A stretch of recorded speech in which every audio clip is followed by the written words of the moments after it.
Through a Glass Darkly by Dennis Detwiller. Part 1. 6 Impossible Things Before Breakfast. For now we see through a glass darkly, but then face to face. Now I know in part, but then shall I know even also as I am known. And now abideth faith, hope, charity. These three, but the greatest of these is charity. 1 Corinthians chapter 13, verse 12 through 13. If the doors of perception were cleansed, everything would appear to man as it is, infinite. William Blake. In the Fugue, at the focus. It wasn't a dream.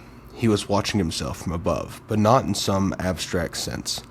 He saw himself from a height of 12 meters or more, cowering amid low-standing ferns with his M16 forgotten at his feet, dressed in ridiculously oversized fatigues stained with red mud. Others were there, but they were lost in their own terror. Somehow, though he knew them, he couldn't place them. They weren't what drew his attention. He was looking at something which split the night like a magnesium flare. His face, younger than he recalled, was agape. Considering what his mind wouldn't bring into focus, he looks terrified, seconds from death. But that was not the only self he saw. He also stood in a stark hospital room, older now, covering his face with a hand that clutched a pistol, trying to shield his eyes. The shift from the first scene to the second was as simple as tilting one's head. In one corner of his vision, he saw the jungle. In the other, the hospital room.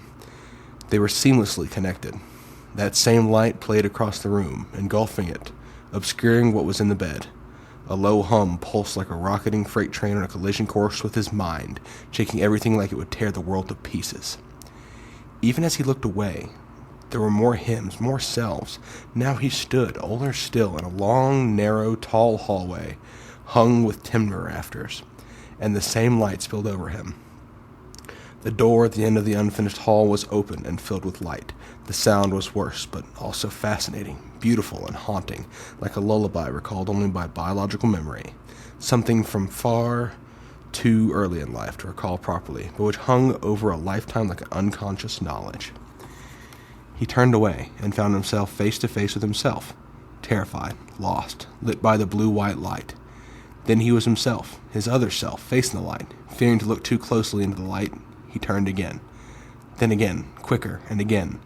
Soon the room was spinning in lazy flips as he left from self to self through time, looping, closing the loop faster.